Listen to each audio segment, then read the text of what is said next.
areas that we can be able to touch. Remember, it is an interactive section. You can join us as well and also bring up your superior argument. The topic says the baseless accusation and hatred against Igbos, why Nigeria fear Igbo ingenuity, the need for the United States to pay attention to the situation in the zoo. A lot has happened and continue to happen every single day. And before we proceed, I want to let you know that there is nothing you're going to hear here now that you have not heard before. Mostly what we are doing in this platform most of the time is a reminder. Our Superior Mazen Nandekano have covered everything that anyone need to know about the contraption called Nigeria, about the Biafran race and struggles, about our sufferings, the directions and the dangers. It has been fully covered by our Supreme Leader Mazen Nandekano. So even though he's not with us here, the message is with us and we are passing it every given time. Mazen Simon Ebose came on board and took up that message and preached. He touched so many aspects also to broaden the message, break it down more to a layman's language, and he did excellently well until when they brought their propaganda to arrest him. And today they have left us to continue from where they stopped. So all we are doing today is building on the foundation that was laid by the Supreme Leader of IPOB, Mazen Nnamdi Kanu. We build on that foundation. We continue to build on that path which our Prime Minister, Mazi Simon Ekpa, established under the command of the Supreme Leader, Mazen Nnamdi Kanu. We are still building on that path.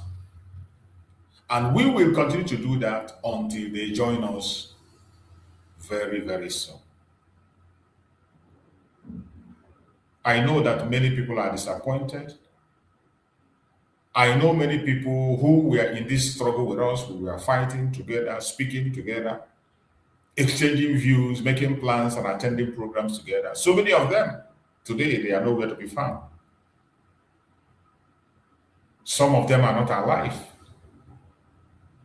Some are very much alive, but they don't want to get involved anymore because of the pressure. Some have equally surrendered and joined the one that said, if you can't beat them, you join them. And some of us have remained standstill. Some of us have remained.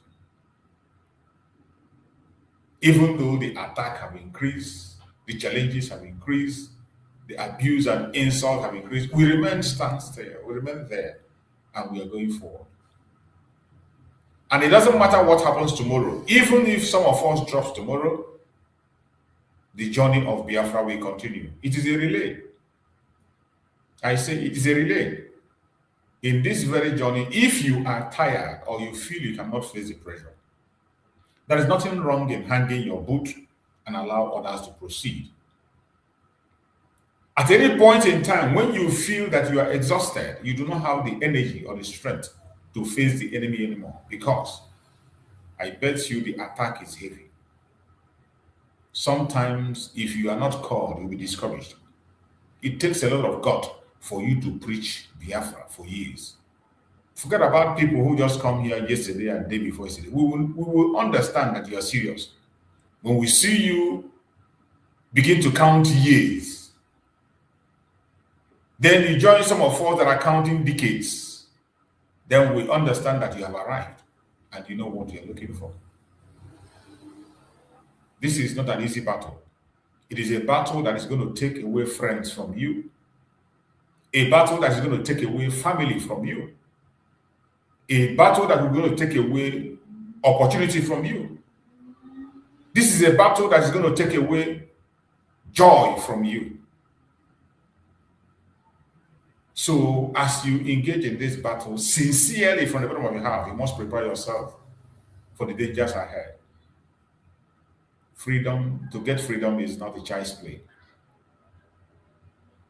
And if you're one of those who is joining as a content creator in the cause of Biafra, because of the influence of Biafra, good luck for you. But create a content to the positive aspect. Make sure that your content is positive in promoting Biafra. There is nothing wrong in being a content creator, a Biafran content creator. If you are a Biafran content creator, good luck. But make sure that your content are on the positive side. There is nothing wrong in it. Create your content, promote the cause of Biafra. And those of us who are activists in the issue of Biafra, we will continue to do what we have to do, regardless the unpopular opinion we have most of the time. We don't follow the crowd. Neither do we follow public opinion. And we don't rush to break news. We always digest it, see through it before we deliver. And by the special grace of Chukwu Gabiama, we will continue to do what we have to do for as long as we live. So I welcome every one of you that have joined us this very morning. I thank you for being part of the program. And as I said, the topic we are discussing is the baseless accusation and hatred against Igbos. This is not new. This is not new. But we can't stop talking about it. We will continue to mention it. They say reputation is for emphasis. We will continue over and over for as many times as possible. It doesn't matter how many times. For as long as this hatred and accusation continue, we will continue to speak about them.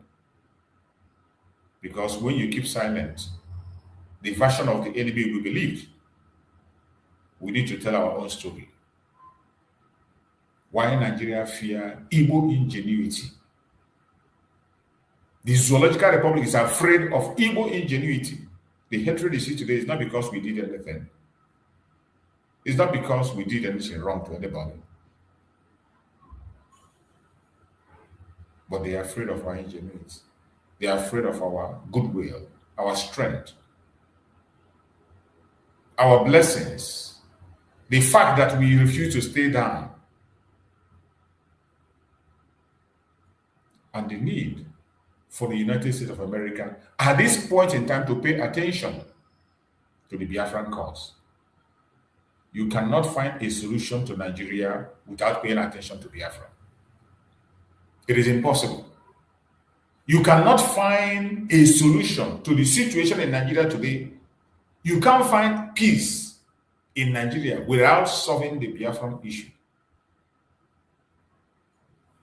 My fellow Biafrans that are watching, viewers across the world, freedom seekers, truth lovers across the world. Today, I will address a subject that many whisper about, but few dare to confront openly. Few people like Mazi Nnamdi Kanu and Mazi Simon Ekpa, and the rest of us. This is a subject that many whisper about, but few dare to confront openly. The baseless accusation against the Igbo people, the rising hostility against the Igbo people, the narrative of suspicion that have continued year in, year out, the deeper question Nigeria refuses to answer. Why is Igbo ingenuity treated like a threat? That is the question. The $1 million question that everyone across the world is watching. Why is Igbo ingenuity treated as a threat by Nigerians? More especially by their government. Why are they treating Igbo ingenuity as a threat? Let us speak calmly. Let us speak factually. Let us speak courageously. Because truth does not need to shout. Truth does not need to shout. It only needs to stand. That's all it needs.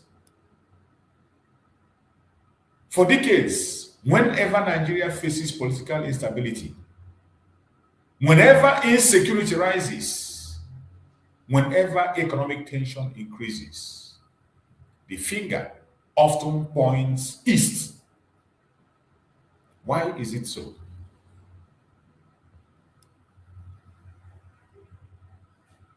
The Igbo are accused of being too ambitious. Most of you must have heard about this accusation. Day in, day out, the Igbos are accused of being too ambitious, too influential, too organized, too economically dominant. But I ask you today, everyone that is listening to us in this program, I want you to join me to answer this question. I ask you today, since when did enterprise become a crime? I want you to put it down on the comment section. Tell me, since when did enterprise become a crime? Since when did resilience become rebellion? Since when did innovation become treason? The Igbo story is a story of rebuilding from ashes. After Civil War devastation, without state-backed oil wells, without central political dominance, Igbo community built markets, industries, supply chain, trade network, not only in Nigeria, but across Africa and the world. This is not conspiracy. This is documented history. You can verify for yourself. As I've always said, in this platform, we don't come here to say things to make you happy or to get you angry. It is the truth and nothing but the truth. Yet, instead of being celebrated nationally, it is often politicized in that contraption called Nigeria. Even though the Igbos survived on their own, against all odds, without laying emphasis or hope from the government, without any contribution from the federal government of Nigeria, they survived. They took over the economy. They took over development. They did everything that could be done without support from any angle. Yet, instead of being celebrated nationally, it is often politicized. I ask you why. And that is the question everyone is asking. Why? Why is it that Igbo ingenuity creates discomfort to people? Why? Why is it that in Nigeria, Igbo ingenuity creates discomfort to other Nigerians, other tribes and race? Let us examine this maturely. This is not a hate speech. It is not meant to attack or to instigate anything, but they are facts that need to be discussed, even though people are afraid of discussing these topics. Sometimes when you bring out these topics, people make it chaotic. It will seem as if it's war, but that will not deter us from discussing it. Many people are now afraid of talking about these issues. Even our fellow Biafrans, Igbos, are scared of discussing this topic, but we must do it.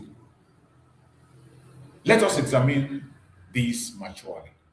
In every society, economic independence creates political confidence. Economic independence creates political confidence in every society. When a people can finance themselves, educate themselves, organize themselves, organize commerce, and thrive without waiting for government allocation, they become difficult to intimidate. They become difficult to intimidate. That is why you are seeing the situation in Nigeria today. They see the Igbo ingenuity as a threat because already it is difficult to intimidate the Igbos. That is why the government today have gone all out. You see what they are doing to the businesses of the Igbos. After the burning of shops, revocation of ownership of lands, taking away of properties, and continuous demolition of properties of the Igbos, finally you see where they arrived at, giving all the wealthy men condition to either join their new movement or they lose their entire business and assets. That is what is happening in Nigeria today that nobody is talking about. When you hear about the city movement of Bola Ahmed Tinubu, and you see young men, billionaires, joining it of Igbo extraction, they are not joining it with their heart. It is a condition that they have been given. It's either you join or your entire business will be crushed. And because they have nobody to speak to for them politically, even the man they went ahead to speak for in the last election, Peter Obi himself, cannot make a case for them. There is no lawmaker that could make a case for those young billionaires from southeastern part of Nigeria. No single person can make a case for them. Those that claim to be lawmakers, representative in the House of Rep, none of them could make a case. Before your own very eyes, thousands of shops, businesses were destroyed and people were sent back to their village. Some people were sent back to zero and they started afresh. Properties worth of millions, billions were revoked. Buildings that cost billions were brought down. Nobody uttered a word. Without compensation, nobody fought for them. Nobody uttered a statement. Those who claim to be in politics, who claim to represent, none of them stood up for them. Today, they have no choice. The condition for you to survive in Nigeria today, as an Igbo person, a businessman, is for you to join the city boys. It's either you join the group of Tinubu or they destroy your entire investment. This is something that is going on today that we are seeing that is not even hidden.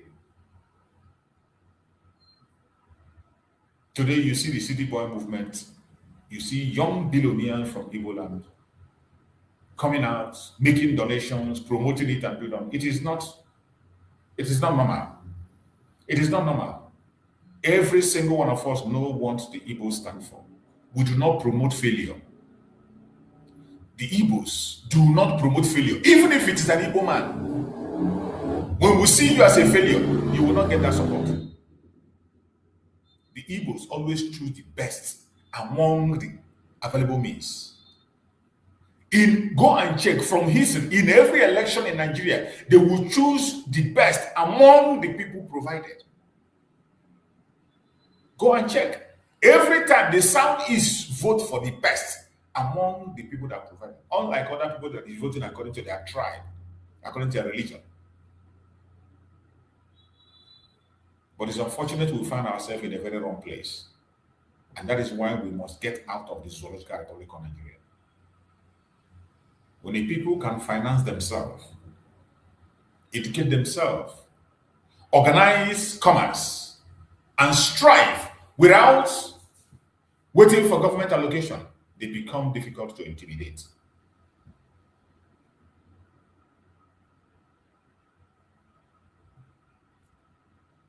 That is not rebellion.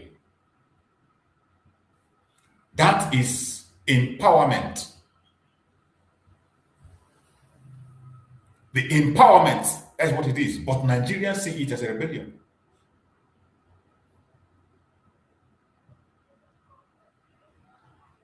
But systems built on centralized control often grow uncomfortable when citizens become economically self-sufficient.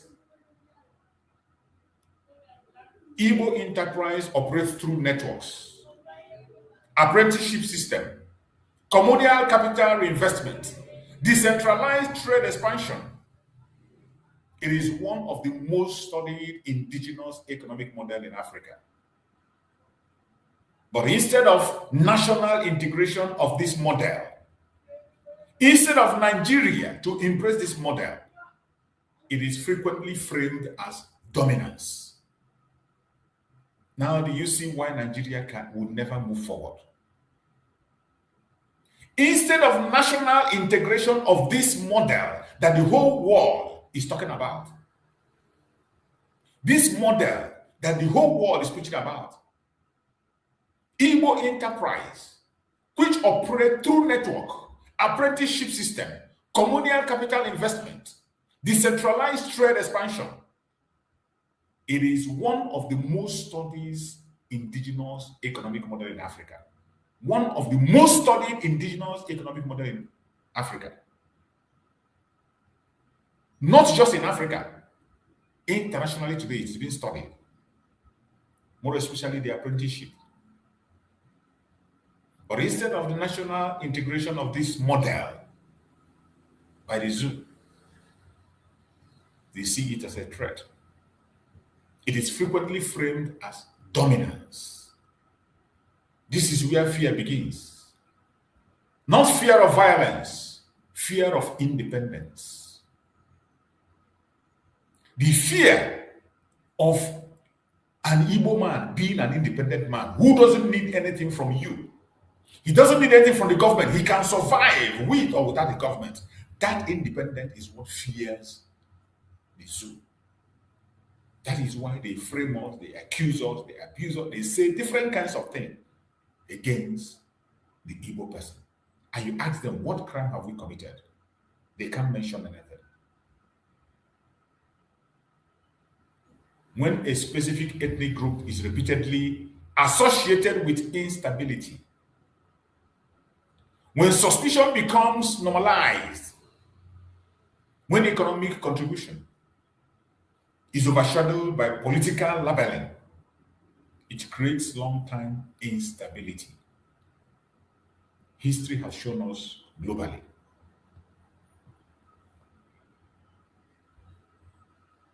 Persistent stigmatization of any group weakens national unity. Nigeria is a diverse federation. Strength lies in balance, not blame. If any region feels continuously misunderstood or targeted, trust erodes. And that is the situation of the zoo today. It has ended. And the only option remains ending the contraption called the Zoological Republic. And when trust erodes, development slows. This conversation is not about division. It is about preventing deeper fracture. But unfortunately, we have crossed the Rubicon. We have already crossed the Rubicon, and there is no going back. It doesn't matter what anybody says. It doesn't matter how you feel or what you think. We have crossed the Rubicon. When internal distrust grows in a country of over 200 million people, it does not remain local. Instability is Nigeria's effects. The instability you are seeing in Nigeria today, this it affects regional security, economic partnership, migration trends, counter-terrorism cooperation, investment confidence. In the quest and pursuit and insult of the Igbos, in the quest to bring down the Igbos, everything in Nigeria has crumbled and will never ever rise again. The United States has long-standing diplomatic and economic interests in Nigeria. That we know. But this time, the game is changing. They cannot be confused with the situation in the zoo today. Early diplomatic engagement focused on inclusive governance, human rights, balanced federal relation, benefits everyone. But that is not the case today. The intervention of the United States of America is needed now more than ever. Not intervention in the sense of domination, as some people will always preach and say. As the enemies of Biafra and the enemies of the people, we continue to preach. But diplomatic attention, preventative engagement, support for dialogue before tension escalates further. We strongly believe that the United States have the key to end this once and for all. And our duty is to also join and provide solution. There is no kind of solution that Biafrans are not prevented in the past. But today, everybody have come to the conclusion that there is no other way to go except disintegration. And when we say it, when Mazen Nande cannot preach it, some people will think, oh, this man is too extreme. This man is too extreme. This man is talking too much. Why is he speaking in that manner? But I want to tell you that what Mazen Nandekano is calling for is what the people that you call your founding father has preached. Mazen Nandekano is only reminding you that the time has come. Sometimes when we play this message of Mazen Nandekano, because of your envy, jealousy, greed, and hatred, you won't understand it. But this is the same message that you hear on your national TV every day. And I'm going to play a message that was delivered by Goodluck Ebele Jonathan, former president of Nigeria. I'm going to play it. Before I welcome my beloved brother Christian, I can see he's already here. I will play that message from Goodluck Ebele Jonathan. Listen carefully to an address that he gave. Only few people can be bold enough to make such an address in Nigeria of today. And he was able to make that because of the pressure coming from, because of the confidence Mazen Nandekano message has given to people. Everybody, information that have been buried are coming out on a daily basis. When we come, they say, oh, because we are talking on social media, they don't take us serious. But I'm going to play this. I want you to pay attention to hear this message from Goodluck Ebele Jonathan. Some of our founding leaders, and I feel that probably this will help us to have a conversation on the Nigerian unity. I just brought forth, not to bore you. First, and I quote, not my statement, Nigeria is not a nation. It's a mere geographical expression. There are no Nigerians in the same sense as there are English, Welsh, or French. The word Nigerian is merely a distinctive appellation to distinguish those who live within the boundaries of Nigeria from those who do not. This is accredited to Chief Obafemi Awolowo, the former Prime Minister of the Western region. The second one, and I quote, it is true that we politicians always delight in talking loosely about the unity of Nigeria. 60 years ago, there was no country called Nigeria. What is now Nigeria consisted of several large and small communities, all of which were different in their outlooks and beliefs. The advent of the British and that of Western education has not materially altered the situation. And the many and varied communities have not knit themselves into a composite unit. This is accredited to Sir Amadou Bello, former Premier of Northern Region. The third, and I quote, since 1914, the British government has been trying to make Nigeria into one country. But the Nigerian people themselves are historically different in their backgrounds, in their religious beliefs and customs, and do not show themselves any sign of willingness to unite. The Nigerian unity is only a British intention for the country.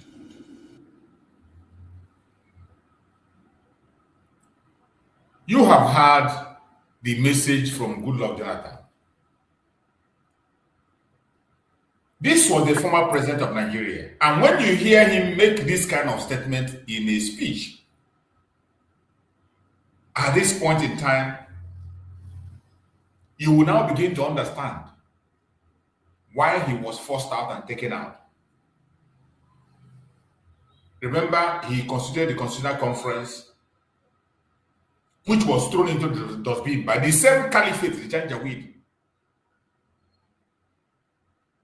The same way they threw to dustbin the Okuta panel. Every move to make Nigeria one shows that Nigeria is not one, will never be one, and can never, ever. The more you make that move of making it one country, the more you create danger, the more you take innocent lives. Every step that has been taken to force it to be one. And look at these people he quoted. These are the people that some of them call their founding father. Even though they never founded anything, they didn't found Nigeria. It was the British that found Nigeria. But some of them prefer to call these people Dr. Nnamdi Azikiwe, Ahmadu Bello, and Awolowo. They prefer to call them founding father. But they never founded Nigeria. From this speech they made alone can show you that they were not the one that founded Nigeria. But you see the common language they use in their media. Oh, they are founding fathers, founding father. I don't know what they found for them. But when we come and speak in this manner in our platforms on social, they say, oh, you are instigating violence. Oh, you are preaching hate speech. Oh, you are talking against you are demarketing their Nigeria. This is President Goodluck Jonathan. This is a speech he made some time ago. He preached a speech he made some time ago.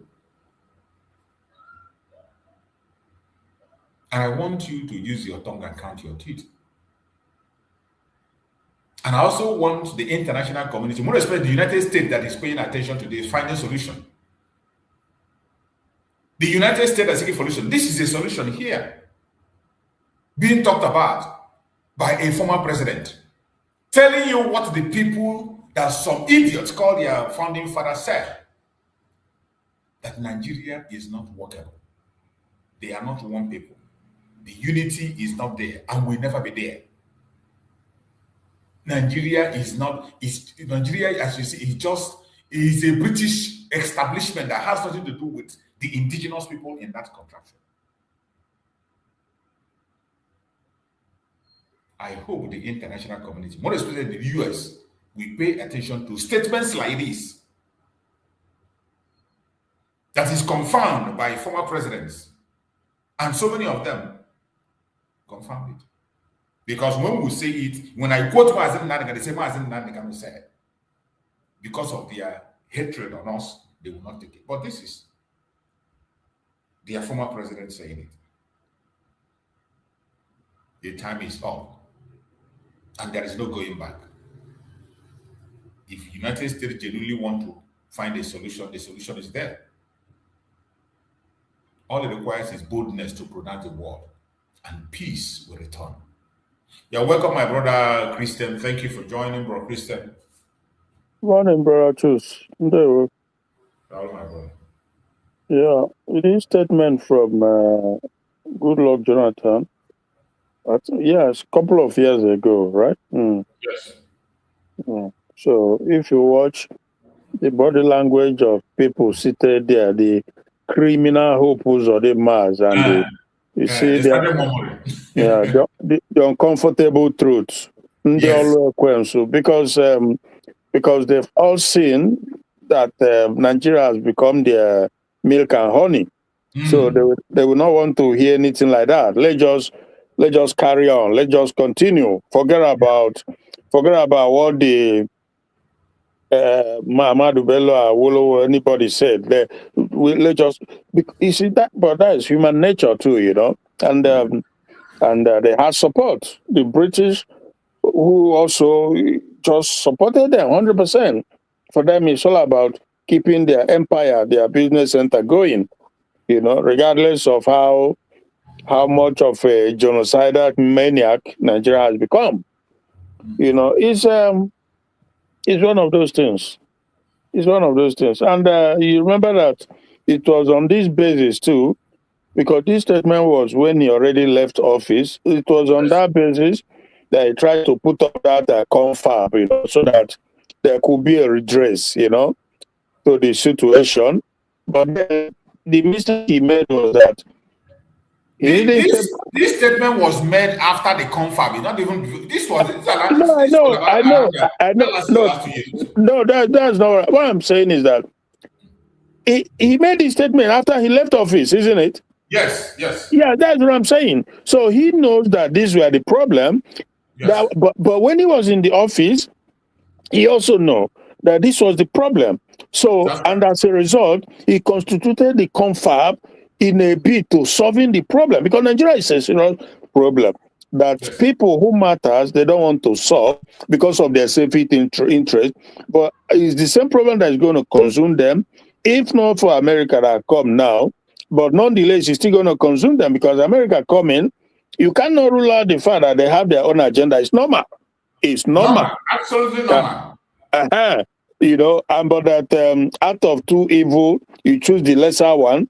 So that's why we welcome America coming. But it's on them, whatever happened, because they failed to do what they're supposed to do. So that is what happened when you don't do what you're supposed to do. So for Jonathan, he has always seen this problem, especially coming from Mazen Nandekano, who spent years trying to drum it to the ears of everybody. That is a ticking bomb. Nigeria is a ticking bomb. But those who are benefiting, they ignore the bomb that is going to explode. But now it's exploding. Everybody can see. And many more of the explosion is coming. So Jonathan, based on that, Jonathan tried to create that confab. So he did well. But where I blame him was the fact that he would have done it at the right time. He would have started in time. Because there's this Yoruba guy I was discussing with a few weeks ago. He said to me, but I just look at him like, these are one of those people who think that they are too smart. He said that Tinubu will restructure Nigeria, Tinubu will do this, will do that he just need to consolidate. And then the second term, I say, shut up. You have first term, 4 years to do what you have to do. You don't want to do it, you can't do it. You are waiting until they vote you in, or until you win the second term before you do it. What if you don't get the second term? What if an old man? What if you die? But because again, this is the problem with black people. Always self-interest ahead of every other thing. You had the opportunity. Start it, do it. Don't wait until you benefited or you serve your term. This is crazy. Who is to? Okay, Jonathan. Who is? Did he know? He probably did not know that he will not be able to win second time, because he constituted it. He wanted to go ahead with it, but afterwards he handed it over to Buhari, and Buhari dump it in the bin because he doesn't believe in it. So what is the essence of all the billions that was spent creating the confab? But when he entered, because he had first time the 2 years from Yaradua, he spent it, on that interim basis, whatever. So then he won his first term, legitimate full-term election that he won. He would have just get on with it straight away. He would have just done it straight away. Don't wait until after you finish your first term, then you're hoping that in your second term. This is what they do all the time. That is why nothing gets done. And that is what I told you, that I had an issue with a Yoruba guy who told me that Tinubu sworn that he will do this, he will do that he just need to win the second term. I said, really? Also, you will not do it until you win second term. What if you don't win second term? Or what if you don't get the second term? What if you dies? You're an old man. Who said you must be around next year? Who said so? A guy who is maybe more than 80-something. The true age is not there. So this is the problem. It's always there. It's just tiring. But now, everybody we see, because like I've been saying now, is practically out of the hand of everybody. I'm telling you the truth. It's more like you can make. I'm telling you, it's out of the hand of the caliphate. It's out of the hand of this Tinubu Yoruba government. It's out of the hand of, name it, whether whichever group you belong. You lost it. You lost it already. Whatever happens now, happen. That which most of them did not want has befallen them now. It's here now. So now this thing, we talked about it yesterday briefly, but it was later the full list came out. You know, the new law that America has enacted regarding Nigeria, and we know that Kwankwaso was the one that was mentioned specifically, and that of course the Fulani as ethnic group who are not Nigerians ancestrally, but they came to destroy and they've overcome everybody with the help of the British that handed the country over to them. So America specifically named them as the problem of the country. Everybody knows that. Akwankwaso, as a Fulani man too, I suppose, is specifically named. Now, nobody knows why. Okay, let's just say that it was during his time, from what we are learning now, it was during his time as governor in Kano that Sharia was introduced in Kano. Not in the north, because it was in Zamfara that it started with Yerima. Yeah. But it was Kwankwaso who brought it in Kano, and you know that Kano is very prominent as a state in northern Nigeria. And when Sokoto was bombed, Kwankwaso had a kind of back and forth with the American delegate over the bombing. So, and it's possible that there are other things they know that we don't know, intelligence-wise, right? When it comes to intelligence information.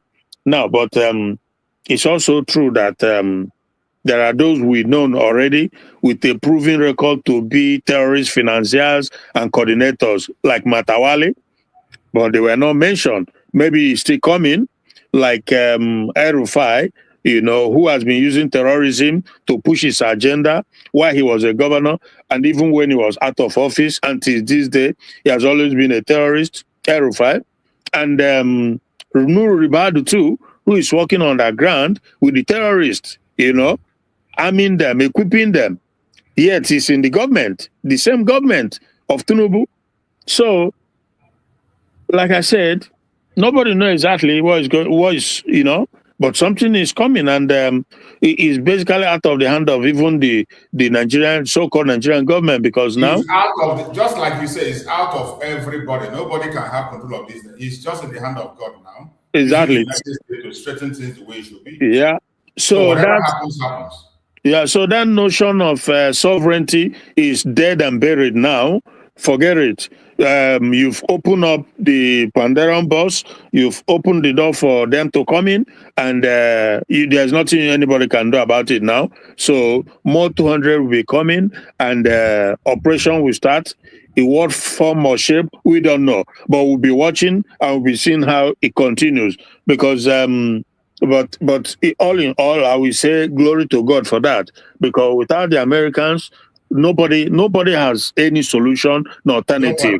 We can all rant, we can all talk about it, but the caliphate, they don't care. You can rant all you care, they don't, you know. And if you form a vigilante, they use the Nigerian military and the terrorists to subdue you and suppress it. This is what they do, you know. So I saw Soludo.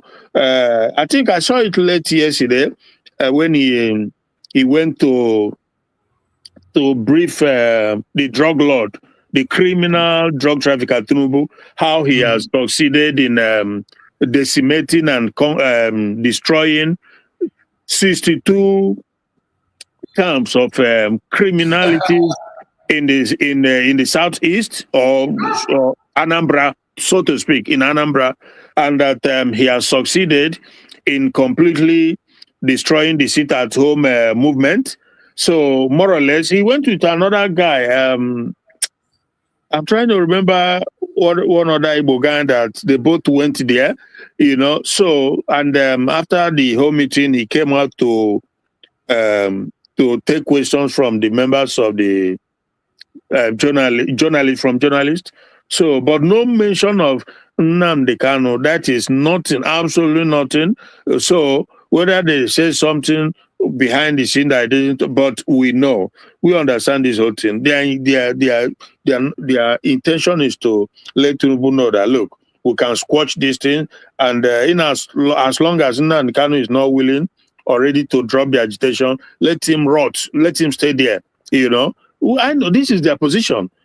So but we shall see how everything will work out. He lied about the last Monday sit at home, that everything people came out, blah blah blah, but we saw with our eyes. So you cannot lie to us about things we've seen. Yeah, there are some places that was open, but majority were not opened. A lot of people in Onitsha did not open their store. We saw that. So obviously, my brother, the Goku Nigeria, like I said, we just have to sit back and watch what happens. They've all fucked up, and the consequence now we have to begin to unfold. So, but for me as a person, he can't get any worse than he already is, because whatever you want to accuse the American of, it's okay with me. I can still live with that. It's way better than what we are living with at the moment. That is a fact. Absolutely. Because in the OG, black people have demonstrated that they are incapable of doing anything right. So what do there's this guy they call Eric Prince. I think he's one of the founder of BlackRock Security Company in America. He made a comment already that maybe they have to go back to Africa to recolonize the people, because he has been to so many African countries and he cannot figure out how on earth does such thing happen, that the people, they just allow what goes on. The politicians are so blatantly criminal. They steal everything and left the people with nothing. That to the extent that the Ojus or Carlos and the rest of them telling you that because there will not be electricity, therefore how do you explain that?